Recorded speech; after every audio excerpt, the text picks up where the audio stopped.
Hello friends, आज हम बात करेंगे एक अमेरिकन पोइट W.S. ऑर्डन की लिखी हुई एक famous poem the unknown citizen, जो कि 1939 में लिखा गया था। फ्रेंड्स, ये पोयम एक सैटारिकल एलिजी है। एलिजी का मतलब होता है कि कोई भी चीज़ या फिर कोई भी पोयम जो है वो किसी के डेथ पे लिखी जाए या किसी के मरने के बाद लिखा गया हो, तो हम उसे एलिजी कहेंगे। आप समझ गए होंगे कि ये पूरी पोयम जो है वो किसी के डेथ के बारे में लिखा गया होगा। इस पोयम की थीम है suffering, surveillance, operation and the impact of government of a common people. Before starting this poem, I'll give you some key ideas about the poet. His date of birth is 21st of February 1907 and he died on 29th of September 1973. Basically, he belongs to Anglo-American poet. Some of his important work were The Way to the Sea, Nightmares and Cold Faces and so on. So, अब हम अपनी poem शुरू करते हैं. So, let's begin. हम poem को line by line पढ़ के उसे समझने का प्रयास करते हैं. 2JS07M378 this marble monument is erected by the state. यानी यहाँ बताया जा रहा है कि एक मार्बल मॉन्यूमेंट बनाया गया है. इसे एक आदमी के मरने के बाद बनाया गया है जिसका नाम है JS07M378 है. अब पोयम स्टार्ट होती है. He was found by the Bureau of Statistics to be one against whom there was no official complaint. यानी जो ब्यूरो ऑफ स्टैटिक होते हैं, जो ध्यान रखते हैं कि लोगों के ऊपर किसके पास पुलिस कंप्लेन है, मतलब किसके नाम पर यह कंप्लेन किया गया है, FIR किया गया है. पोइट ये बता रहे हैं कि जिसका डेथ हुआ है उसके अगेंस्ट कोई भी कंप्लेन कभी नहीं हुई है. इवन उसकी पूरी लाइफ में उसके खिलाफ कभी कोई कंप्लेन नहीं हुई. And all the reports on his conduct agree. और जितने भी रिपोर्ट आए हैं उस व्यक्ति की बिहेवियर पर, उसके कैरेक्टर पर, वो यही बताते हैं कि that in the modern sense of an old fashion word he was a Sant. Means अगर हम एक मॉडर्न तरीका यूज़ करें ओल्ड फैशन वर्ड का इस मॉडर्न ज़माने में भी, तो वो एक संत था. एक पोएट कहते हैं उस व्यक्ति के बारे में कि आज के मॉडर्न ज़माने में भी वो एक संत था. मीन्स पहले के ज़माने में संत का मतलब साधु होता था, लेकिन आज की मॉडर्न सोसाइटी में हम किसी को संत कहेंगे तो उसका मतलब है वो काफ़ी शरीफ है, डिसेंट टाइप है. For in everything he did he serve the greater community. क्योंकि जो कुछ भी उसने किया वो अपने समाज के लिए, जो ग्रेटर कम्युनिटी है उसकी भलाई के लिए किया. उसने कभी भी कोई भी काम गलत नहीं थे, हमेशा दूसरों का भला ही करता था. Except for the war, till the day he retired, he worked in a factory and never got fired. Means जब वर्ल्ड वार शुरू हुआ था सिर्फ उन दिनों में ही उसने छुट्टी ली थी, वरना जब तक उसकी रिटायरमेंट नहीं हुई उसने लगातार एक फैक्ट्री में काम किया और कभी उसे फायर नहीं किया गया, उसे निकाला नहीं गया. उसके काम से मतलब वो अपने काम में काफ़ी होनहार था और बिना ब्रेक लिए उसने अपना काम किया. But satisfied his employer Fuse Motor Incorporation. Means वो व्यक्ति कहाँ काम करता था, उस फैक्ट्री का नाम है फ्यूज मोटर इनकॉर्पोरेशन. और जो लोग उसके एम्प्लॉयर्स थे वे उससे काफ़ी खुश थे, काफ़ी सेटिस्फाइड थे. Yet he was not a sib or odd in his views. मतलब इतना सब होने के बाद भी ना ही उसके सोच कुछ अलग थे, ना ही उसके बातें हमें अजीब लगती थी. सब कुछ सही था उसके बारे में. For his union report that he paid his due, our report on his union shows it was sound. यानी हम ऐसा क्यों कह रहे हैं कि उसकी सोच सही थी, क्योंकि जो भी टैक्सेस उसे भरने होते थे उसे वो टाइमली पे करता था. इवन वो जो लोन लेता था उसे भी टाइमली पे करता था. और इस बात का रिकॉर्ड है गवर्नमेंट के पास. यानी गवर्नमेंट के पास उसके बारे में काफ़ी रिकॉर्ड है, जैसे वो कहाँ काम करता था, उसके लोन, उसके टैक्सेस, और ये सारा रिकॉर्ड ब्यूरो ऑफ स्टैटिक के पास था. इवन यूनियन रिपोर्ट्स में भी उसका रिकॉर्ड अच्छा रहा था.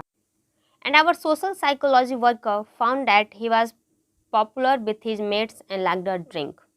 अब आगे पोइट कहते हैं कि जितने भी सोशल साइकोलॉजिकल वर्कर्स थे, जो समाज सेवक थे, किसी आदमी के सोशल लाइफ पे ध्यान देते हैं, वो बताते हैं कि वो अपने दोस्तों के बीच बहुत पॉपुलर था और उनके साथ बैठकर एक ड्रिंक पीना पसंद करता था. यानी इस आदमी का सोशल लाइफ कैसा था उसका भी रिकॉर्ड गवर्नमेंट के पास था। The press are convinced that he bought a paper every day. और जो प्रेस है वो कन्विंस्ड है क्योंकि प्रेस जानता है कि वो आदमी हर रोज़ एक न्यूज़पेपर खरीदा करता था। And that his reaction to advertisement were normal in every way. और जब वो पेपर में अपना एडवर्टाइजमेंट देखता था तो उसका रिएक्शन नॉर्मल होता था, यानी पेपर में जो एड्स आते हैं उसे देख के बहुत नॉर्मल सा रिएक्शन उसका रहता था, वो ज़्यादा तामझाम नहीं किया करता था। Policies taken out in his name prove that he was fully injured. और उसके नाम पर जितने भी पॉलिसीज थी वो इस बात का प्रूफ था कि उसने हर तरह का इंश्योरेंस करवा रखा था, चाहे वो होम इंश्योरेंस हो, कार इंश्योरेंस हो, इवन उसने हेल्थ इंश्योरेंस भी करवा रखा था। And his health card shows he was once in hospital but left it cured. उसका जो हेल्थ कार्ड था जो हॉस्पिटल या मेडिकल सर्विस में यूज़ होता है, उसे देखकर ये मालूम चलता है कि वो एक बार हॉस्पिटल गया था, लेकिन जब उसने हॉस्पिटल छोड़ा मीन्स डिस्चार्ज के वक्त वो पूरी तरह फिट था, बिल्कुल ठीक था, उसको कोई परेशानी नहीं थी। Both procedure research and high grade living declare. ये प्रोसीजर रिसर्च और हाई ग्रेड लिविंग डिक्लेयर ये दोनों गवर्नमेंट फैसिलिटीज़ हैं जो उसे मिला था, जो ये कहते हैं he was fully sensible to the advantage of the instalment plan. वो जो आदमी था उसे इंस्टॉलमेंट में से एडवांटेज कैसे निकाला जाए उस बात की उसे पूरी जानकारी थी। And had everything necessary to the modern man. और उसके पास हर वो चीज़ थी जो एक मॉडर्न मैन के लिए ज़रूरी होती है। A phonograph, a radio, a car and a fridgery. क्या क्या चीज़ें उसके पास थी? तो एक फोनोग्राफ है, एक रेडियो है, एक कार है और एक फ्रिज भी थी। Our researcher into public opinion are content. Friend, ये जो पब्लिक ओपिनियन है ये भी गवर्नमेंट की फैसिलिटी हैं। उसमें जो रिसर्चर हैं वो कंटेंट हैं इस बात से कि that he had the proper opinion for the time of year. It means पूरे साल उसके जो विचार थे, उसका जो सोच था वो देश हित में था, देश के प्रति उसका प्रेम भाव था, जिसकी वजह से पूरा साल वो बस देश हित के बारे में सोचता रहा। When there was peace, he was for peace. When there was war, he went. It means जब देश में शांति का माहौल था उसने उस शांति का बरकरार रखा। इवन उसने शांति को बरकरार रखने के लिए हर वो कोशिश की, हर संभव प्रयास किया। लेकिन जब देश में बाढ़ शुरू हुई तो उसमें उसने हिस्सा भी लिया।